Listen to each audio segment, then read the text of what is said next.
আজকে breaking news হলো শেখ হাসিনা মারা গেছেন ভারতের মাটিতে। এই খবরটা প্রত্যেকটা জায়গায় দেখি।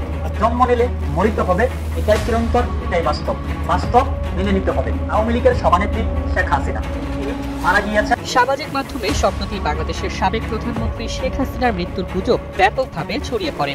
একটি ছবিকে ঘিরে এটি মুহূর্তে ভাইরাল হয়। দাবি করা হয় এটি নাকি শেখ হাসিনার অসুস্থ অবস্থায় বা মৃত্যুর পরের কোনো দৃশ্য। সামাজিক যোগাযোগ মাধ্যমে গত কয়েকদিনে সাবেক প্রধানমন্ত্রী শেখ হাসিনার মৃত্যুর খবর ছড়াতে শুরু করলে নেট মাধ্যমে তৈরি হয় তোলপাড়। অবশেষে ফাঁসির দড়িতে ঝোলার আগেই দুনিয়ার বুক থেকে বিদায় নিলেন একবিংশ শতাব্দীর অন্যতম সেরা স্বৈরাচার, নব্য ফেরাউন, নারী এবং নিরীহ নিরস্ত্র মানুষের গণহত্যাকারী শেখ হাসিনা। শেখ হাসিনা কি বেঁচে আছেন নাকি মারা গেছেন? তার পুরনো ক্যান্সার ছিল, আরো কিছু রোগ ছিল যেগুলাতে তিনি মৃত্যুবরণ করেছেন। শেখ হাসিনা মারা গিয়েছে এমন একটি নিউজ আমার কাছে এসেছে। নিউজটির ভিতরে তার মারা যাওয়ার ফটোটি আছে। মঙ্গলবার দুপুর 1টা ইন্ডিয়ান সময় সে মারা গিয়েছে। তার গুরুতর অসুস্থতাটা এন্ড মারা যাওয়াটার বিষয়টা অনেকটা নিশ্চিত। একদম ঘুরে গেছে খুশির বন্যা, সবকিছু মুহূর্তে পাল্টে গেছে। মানে বাংলাদেশ এক ঐতিহাসিক মাহেন্দ্রক্ষণে দাঁড়িয়ে। ঘটনা কিন্তু একটা বিরাট ঘটনা, ঐতিহাসিক যুগান্তকারী ঘটনা। আমেরিকার কাছ থেকে ভারত খেলা খাওয়ার পর নরেন্দ্র মোদী ছুটে গিয়েছিলেন চীনে। কিন্তু বিশ্ব রাজনীতির মেরুকরণ, বিশ্ব রাজনীতির খেলাধুলা এত সোজা না। ভারত একটা নতুন টেনশনের মধ্যে পড়ছে, সেটা হচ্ছে খালিদ মহিউদ্দিন, আপনি অডাসিটি পান, আপনি সাহস পান, সমাজসদ করে আপনার সাংবাদিক 5,000 টাকা এই যে শেখ হাসিনার টাকা সাংবাদিকদের নিয়ে এই সমস্ত করে হাসনাত সার্জিসদেরকে নিয়ে হাহা করার, তাদেরকে তুর্কি বলে হাস্যরস করার 1 বছরে, এবং আপনার মতো এই সমস্ত দালালবাজ তথ্যজীবী টিপিআর বানানো সাংবাদিকদের এস্টাবলিশমেন্টের দরকার। ওই জন্যই আজকে আপনি বাংলাদেশে গেছেন, ওই জন্যই আপনাকে আজকে বাংলাদেশে নিয়ে যাওয়া হয়েছে, ওই জন্যই আপনি বাংলাদেশে আপনাকে প্রমোট করা হয়েছে। এভরিওয়ান সাংবাদিক আসছে আমাকে জ্ঞান দিতে যে এটা সাংবাদিকতার এথিক্সে পড়ছে কিনা। আমি 100 বার বলবো যে শেখ হাসিনার ইন্টারভিউ এখন কোন সাংবাদিক এই পৃথিবীতে নিতে চাবেন? আপনি আমার বলেন। তো খালিদ মহিউদ্দিনের এই পয়সা ছাড়া পত্রিকার আপনার এই যে সাংবাদিক হয়ে উনি আসলে ওনার এটার পিছনে কি উদ্দেশ্য, কি কারণ, এগুলো জানা দরকার। সম্মানিত দর্শক, আসসালামু আলাইকুম। নতুন একটি নিউজে আপনাকে স্বাগতম। প্রিয় দর্শক, অবশেষে ভারতের মাটিতেই শেষ নিঃশ্বাস ত্যাগ করলেন বাংলাদেশের সাবেক প্রধানমন্ত্রী শেখ হাসিনা। এমনই চাঞ্চল্যকর খবর সামনে এলো। হাসিনার মৃত্যুর খবরে উত্তাল সোশ্যাল মিডিয়া। সত্যি কি মারা গেছেন তিনি? অবশেষে জানা গেল আসল সত্য। এদিকে নির্বাচনকে ঘিরে বাংলাদেশের রাজনীতির অন্দরমহলে চলছে নানা রকম খেলা।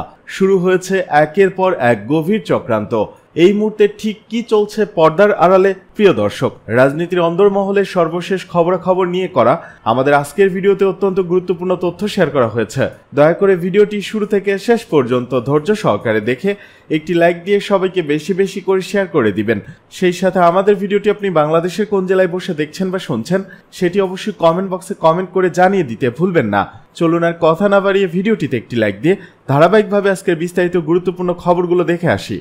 অবশেষে ফাঁসির দড়িতে ঝোলার আগেই দুনিয়ার বুক থেকে বিদায় নিলেন একবিংশ শতাব্দীর অন্যতম সেরা স্বৈরাচার, নব্য ফেরাউন এবং অসংখ্য ছাত্র জনতা, শিশু, বৃদ্ধ, নারী এবং নিরীহ নিরস্ত্র মানুষের গণহত্যাকারী শেখ হাসিনা।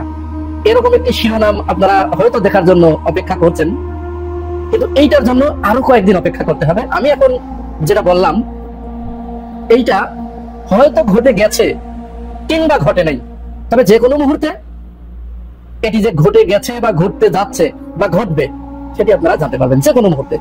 তাহলে আসেন ব্যাপারটা একটু পরিষ্কার করে বলি। আজ থেকে ঠিক 3-4 দিন আগে ওই যে ব্রিটিশ যে এমপি আর এক দুর্নীতিবাজ, বাংলাদেশের যে ফ্ল্যাটের ভাগিদার বিভিন্ন জনের কাছ থেকে, টিউলিপ সিদ্দিকী, সে শেখ হাসিনার একটা ছবি শেয়ার করে বলেছেন খালামণি অসুস্থ, একটু অসুস্থ।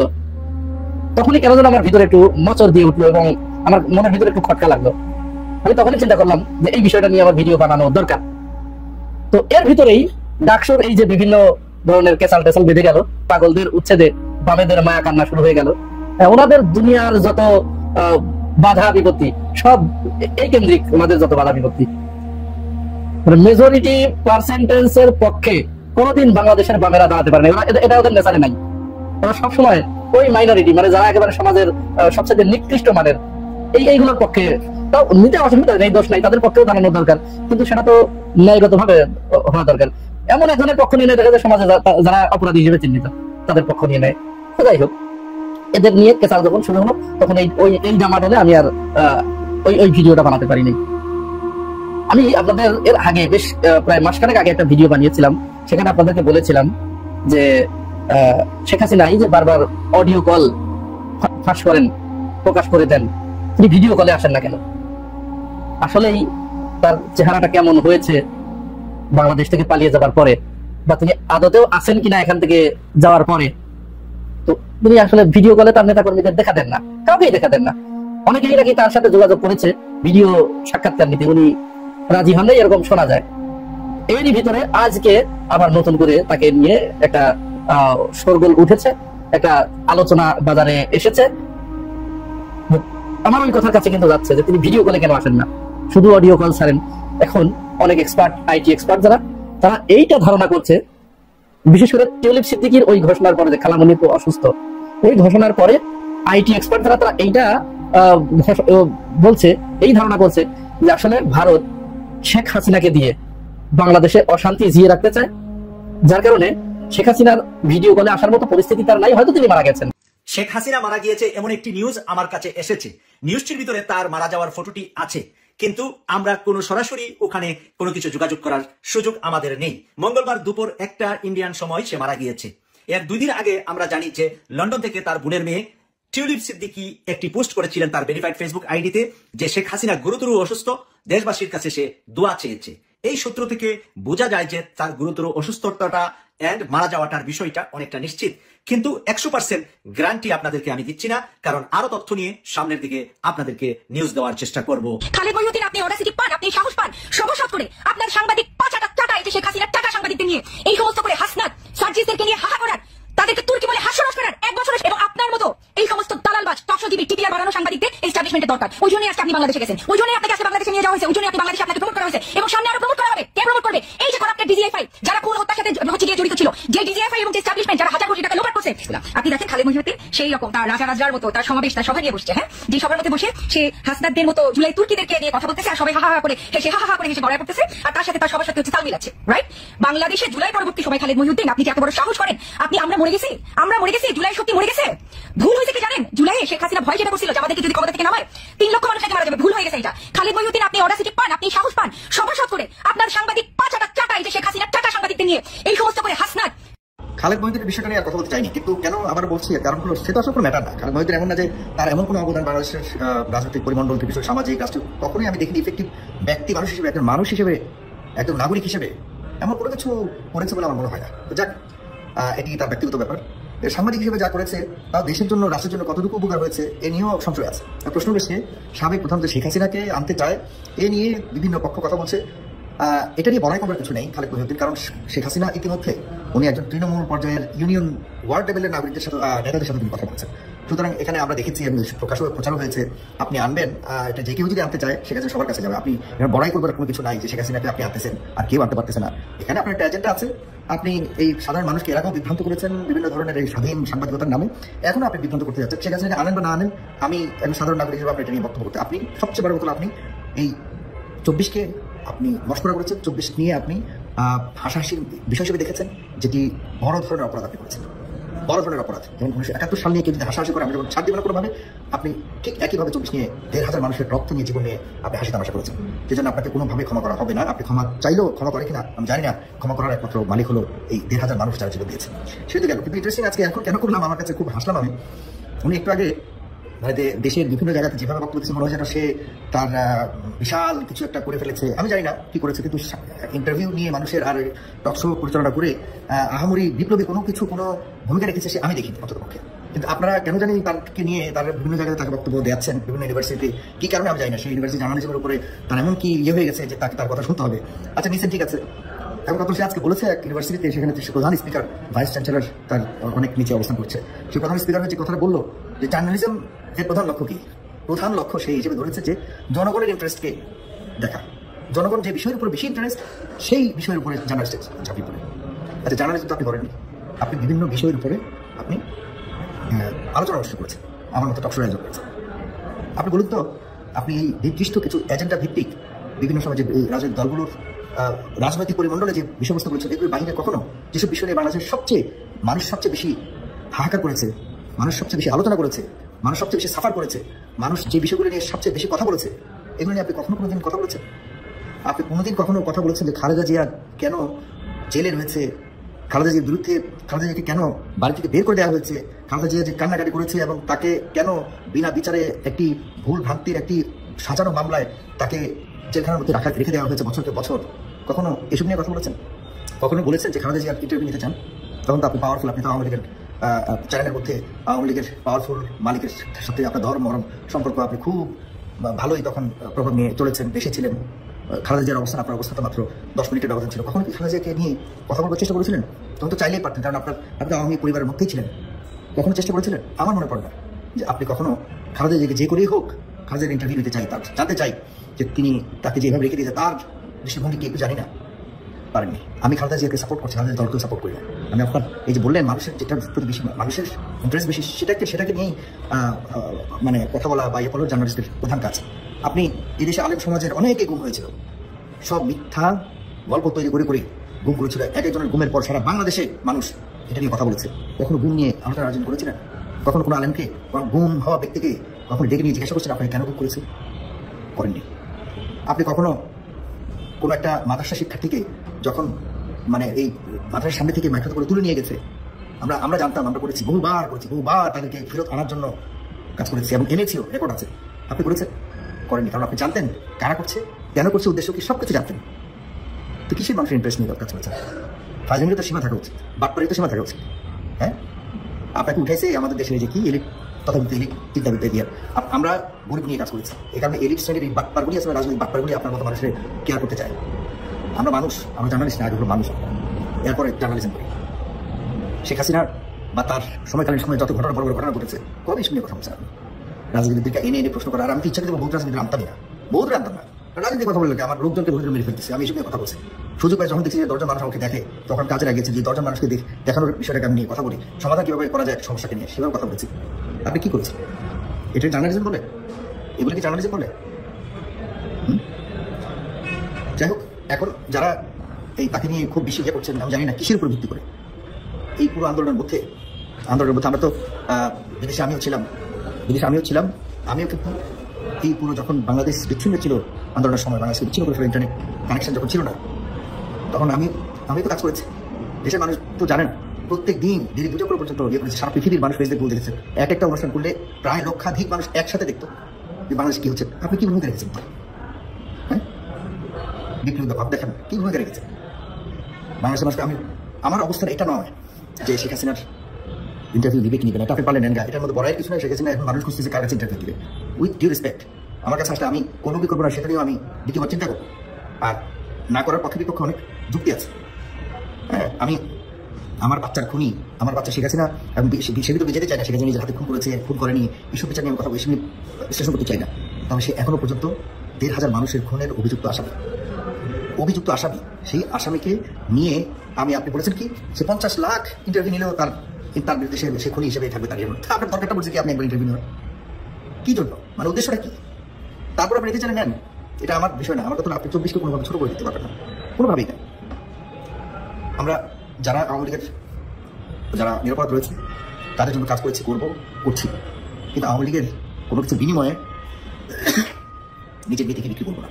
তো খালিদ মহিউদ্দিনের এই মহেশাছড়া পত্রিকার আপনার এই যে সাংবাদিক হয়ে উনি আসলে ওনার পিছনে কি উদ্দেশ্য, কি কারণ, এগুলো জানা দরকার। খালিদ মহিউদ্দিন আগাগোড়া একজন ইসলাম বিরোধী একটা বিকৃত মস্তিষ্কের একটা লোক, এবং এই নেশাখোর হচ্ছে গিয়ে সবসময় ইসলামের বিরুদ্ধে কথা বলার জন্য, মানে যে কোনো বিষয় ইসলাম যদি সামনে আসে তার শরীরে আগুন জ্বলে। ডক্টর মোহাম্মদ ইউনূস ক্ষমতায় আসার পরপরই তার একটা ভিডিও দেখলাম, এটা হচ্ছে নোবেল হচ্ছে একটা প্রাইজ, এটা পাইলে কি, অথচ দেখছি যে তার এখানে সব উপদেষ্টারা বক্তব্য দেওয়ার জন্য যায়, তার লাইভে করার জন্য যায়। তো এটা থেকে অন্য মানুষের বলে তাহলে উপদেষ্টা যারা আছে তাদেরকে তার বলবো না, বিএনপি জামাতের লোকজনকে একটু হুশ করে যাইতে বলবো। হ্যাঁ, কারণ আপনারা ওখানে গেলে তার কাছে প্রমোট হবে, সেটা দিয়ে তারপর আপনাদের বিরুদ্ধে কাজে লাগাবে। এই 15 বছর সে যে সাংবাদিকতা করেছে, আমার কাছে আমি খুব খুঁজছিলাম সে বক্তব্য। হারুনকে সাইডে নিয়ে আসছিলাম, ওই এর পরের একটা কনভারসেশন পেয়েছিলাম, সেখানে হারুনকে বলছে, হারুন ভাই কেমন হইলো, হ্যাঁ আপনারা একটু প্রশ্ন করে ফেললাম, হ্যাঁ আপনি তো বুঝেন এটা না করলে তো পাবলিক তো দেখবে না, এই টাইপের কনভারসেশন। সো এই হচ্ছে খালিদ মহিউদ্দিন, একশো সামনে পকেট মারি ক্যাশিয়ার ছিল, এখন এখানে আরেকজন ক্যাশিয়ার, যার ক্যাশিয়ার তার পরিচয় সেগুলো নিয়ে যদি ভবিষ্যতে কখনো বলে তখন জানতে পারবেন যে আওয়ামী লীগের একজন এই মানে পাচারকারীর টাকা পয়সা সেভ করার জন্য সে এখানে আসছে। যাই হোক, আমার বিশ্বাস বাংলাদেশের মানুষগুলো বুঝবে, এবং আমি আপনাদেরকে নিয়ে আসলে অনুষ্ঠানটা করার কারণে জানেন, মানে আপনাদের সাথে কথা বলে না, আমি মনে হয় যে আমার কথাগুলো কেউ কোথায় বলে, সেটা এখন সাধারণ মানুষই বলে। এখন আপনাদের কিছু দায়িত্ব আছে, শুধু এই কথা বলা কিংবা সোশ্যাল মিডিয়াতে আমাদের ভিডিও দেখা এটাই না। প্রথম আলোর আমি যে পর্বটা করলাম গত প্রায় 1 মাসের কাছাকাছি ছিল, এখনো পর্যন্ত প্রথম আলো কি বাড়ে নাই, কিন্তু এখনো পর্যন্ত তাদের ফলোয়ার 21 মিলিয়নই আছে। তাদের ফেসবুক পেজ এইটুকু কষ্ট করা লাগবে বাঙালি ভাইরা, এইটুকু কষ্ট যদি করতে না পারে না, তাইলে আপনাদের কপালে আরো অনেক বিপদ আছে। তো একটা কাজ দিলাম আপনাদের, এই ভিডিও যারা দেখছেন সবার কাছে অনুরোধ Prothom Alo Facebook page, YouTube channel, Daily Star Facebook page, YouTube channel, কালবেলার ফেসবুক পেজ, ইউটিউব চ্যানেল, এগুলো থেকে বের হয়ে আসেন। তারা এগুলোকে ভাঙে আপনাদেরকেই বিপদে ফেলে, অতএব আপনাদেরকে এখান থেকে সরে আসতে হবে। সম্প্রতি খালেদ মহিউদ্দিন তিনি বলেছেন যে তিনি শেখ হাসিনাকে বলেছেন সাবেক প্রধানমন্ত্রী, তিনি খুনি শেখ হাসিনা বলতে চান না, এবং তিনি বলতে চাইছেন যে তিনি চান্স পাইলে শেখ হাসিনার ইন্টারভিউ নেবেন, তিনি জানেন এটা অবৈধ, বাট কাজে নিয়েও তিনি করবেন, ইত্যাদি ইত্যাদি। তো এটা নিয়ে বাংলাদেশের তীব্র সমালোচনা হচ্ছে। যেহেতু বিষয়টি নিয়ে সমালোচনা হচ্ছে, এই জন্য আর কি জানতে চাই যে আপনার মতামত কি, আপনি খালেদ মহিউদ্দিন কেমন মনে করেন? যে আমি কিন্তু তার এই বাংলাদেশের সবচেয়ে আনএথিক্যাল লোক ইন মিডিয়া, আমি উঠছে কদর্য অনৈতিক লোক দেখি নাই।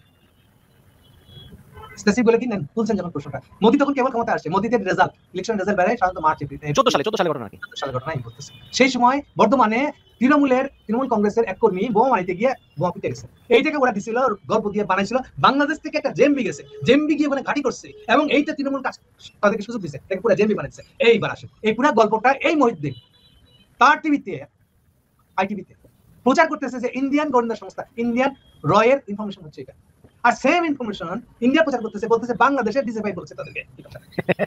বুঝলেন, এইবার হচ্ছে যে খালেদ মহিউদ্দিন কে জিনিস, মানে দুইজন রেফারেন্স হাওলা করছে। আচ্ছা, সেম খবর ছাড়ছে প্রথম আলো। আচ্ছা, এবার এটা শেষটা কি হলো, এটা আরো মজা।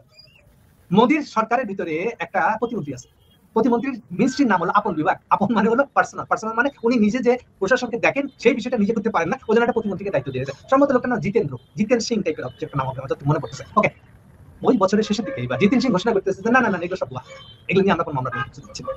কিন্তু তার আগে কি হয়ে গেছে, যখন ঘটনাটা ঘটছে তখন সিপিএম, কংগ্রেস আর বিজেপিতে আছে। আচ্ছা, পুরো 8 মাস ধরে অমিত শাহ কলকাতায় এসে বসেছিল ওই ঘটনাটা পরে, যে এইটাকে নিয়ে তারা প্যাচ কইসা তৃণমূলকে এবার একটা 12 ধরনের খাত দেয়। এরপরে এই তিনটে পার্টি, আমাদের যেমন বলি না আমরা সরোয়ার্দে মিটিং করছি, পাবলিক পলিটিক্যাল মিটিং, কলকাতায় এটাকে বলে ব্রিগেড প্যারেড গ্রাউন্ড, সেটাকে বলে ওই মাঠে তিনটা পার্টি মিটিং আছে, বিরাট জনসভা। সিপিএম এর মতন লোক সেখানে প্রমাণ দিচ্ছে, জামাতের নামে অভিযোগ করতেছে। আচ্ছা, জামাতের সাথে জিএমপি কি, জামাত ওদের চোখে সবাই তো মুসলমান, তো জামাত যায় জিএমপি হতে। আচ্ছা, পুরো দোষটা দিল সে জামাতের সাথে ইয়ে সম্পর্ক আছে, জঙ্গিবাদ। আচ্ছা, ফাইনালি এটা ডিলটা হলো কি করে, তৃণমূলের ক্ষমতা করছে কি মোদির সাথে ডিল করে দিচ্ছে। এটা অবশ্য গোপনই আছে, আমরা বাইরে জিনিস যেটা দেখছি। তাহলে বছর শেষে মোদি আর এটা নিয়ে কোনো আগ্রহ নেই, অমিত শাহ ফিরে গেল চুপচাপ তাদের পুরো ঘটনাটা চাপ পড়ে গেল। কিন্তু এই শেখ হাসিনার আমলে এই ফ্যাসিবাদ বিরোধী আন্দোলনে খালেদ মহিউদ্দিন ভূমিকা দেখি না। আমি নাম বলবো না, খালি ঘটনা বলে দেবো। এই খালেদ মহিউদ্দিন লন্ডন থেকে জার্নালিজম মাস্টার্স করে আসে সম্ভবত, আমি যতটুকু মনে করি। তার সাথে আরো দুটো ছেলে ছিল, দুটাই মিডিয়াতে, একটা তো মিডিয়া আছে খুব জঘন্যভাবে ওই মার্কা মারা লোকের সাথে, কি নাম বলা যাবে না, যেখান থেকে চাকরি গেছে ওখান থেকে চাকরি যাওয়ার পরে এখন আউটলুকে মানে বিএনপি ধ্বজা ধরছে একটা সম্পাদক সাহেব নাকি, নাম বলবো না, এগুলো একটা। আর আরেকজনে গেছিলেন এটা এনজিও করতে, ওই এনজিওটা উঠে গেছে। এই তিনজনে হলো এই ট্রয়টা হলো ওই যে ধান্দাটা কোন থেকে করে আসছে, যেই ভাবুক তাতে বাংলাদেশে বাঁচতে হবে। এই হলো আচ্ছা, এই মহিউদ্দিনের চাকরি গেছে কেমন করে, এই বেকুব করছে কি হাসিনাকে প্রশ্ন করছে একটা উল্টা, হাসিনা খেপে যে তৎক্ষণাৎ দরবারে ফোন করে ওকে চাকরি নট করেছে ইন্ডিপেন্ডেন্ট টিভি থেকে। হ্যাঁ, এরপর ডিডব্লিউ চেষ্টা করতেছে বাংলা কিছু একটা করা, কিছু তো হয় না, এন্ড ওরে ধরে নিয়ে গেছে, কোনো কিছু হয় না। ঠিকানা পত্রিকাটা আমেরিকা বসে থেকে কিছু করতে পারতেছিল, যে কোনো ওয়েব পত্রিকা ছিল না, কারণ ওটা হলো ওই জামাই মানে বাঙালিদের আবার যেটা ওই জায়গাকার বাঙালি কমিউনিটির মধ্যে বিভিন্ন দোকানগুলো আছে তাদের অ্যাডভার্টাইজমেন্ট দেওয়ার পত্রিকা হলো ওইটা, এই জন্য এরকম ওয়েব পত্রিকা না, এটা খুবই নিম্নমানের কমিউনিটি পত্রিকা। এইবার মহিউদ্দিনকে বাড়া করে নিয়ে আসছে, হয়ে গেছে এখন বিরাট কিছু পুরনো অভ্যাসটা ছাড়ে না। এই দেখেন তাইরের একটা ইন্টারভিউ নিয়েছিল, যে আমাদের তাইরে এইটাতে আওয়ামী লীগের সাথে তাদের ইন্টারভিউ, হাসিনা তখন ক্ষমতায়, তো পুরনো যোগাযোগটা মিলল। এইগুলো খালেদ মহিউদ্দিন। আমি শুনছি ঠিকানা পত্রিকা তাকে ওই যে গ্রিন কার্ডটা দিব বলে কথাবার্তা দিয়ে মানে গ্রিন কার্ডটা অ্যারেঞ্জ করতে হবে না, সেটা আমি কি করেছে তাকে আসার জানা যায় না সে বলতেছে ওই যে সে ছাত্রলীগের ইন্টারভিউ সভাপতি ইন্টারভিউ নেওয়া ছিল, তখন হাসান সাজিদ বলছিল বিপ্লবের রক্ত দিয়ে, যেভাবে কথা বলতেছে সে খুবই কমপ্লিটলি আনএথিক্যাল একটা মানুষ, ধান্দা ছাড়া, নিজের অর্থনৈতিক সুবিধা ছাড়া অন্য কোনো দিকে তার মনে নেই। আমি মনে করি না সে জার্নালিস্ট হওয়ার যোগ্য, মিনিমাম কোনো এই ক্রাইটেরিয়াগুলো সে মেনটেন করে। ক্ষমা চাইবেন না, আওয়ামী লীগকে বাদ দিয়ে গঠিত সরকারের অধীনে দেশে ফিরবেন না শেখ হাসিনা। বিদেশি মিডিয়াকে সাক্ষাৎকার। বাংলাদেশে আওয়ামী লীগের নেতৃত্ব পরিবারের উপর নির্ভর করবে না। দলটিকে নির্বাচনে অংশ নেওয়া নিষিদ্ধ করার পর লাখ লাখ সমর্থক আগামী জাতীয় সংসদ নির্বাচন বর্জন করবেন। বার্তা সংস্থা রয়টার্সকে দেওয়া সাক্ষাৎকারে এসব কথা বলেছেন দলটির নেত্রী ও সাবেক প্রধানমন্ত্রী শেখ হাসিনা। ওদিকে লন্ডনের ইন্ডিপেন্ডেন্টকে আলাদাভাবে দেওয়া সাক্ষাৎকারে তিনি গত বছর ছাত্রদের নেতৃত্বে বিক্ষোভের সময় নিহতদের বিষয়ে ক্ষমা চাইতে অস্বীকৃতি জানিয়েছেন। তিনি উল্লেখ করেছেন তার দলকে বাদ দিয়ে যে সরকার গঠিত হবে এমন যে কোনো সরকারের অধীনে দেশে ফিরে আসবেন না, ভারতীয় অবস্থান করবেন।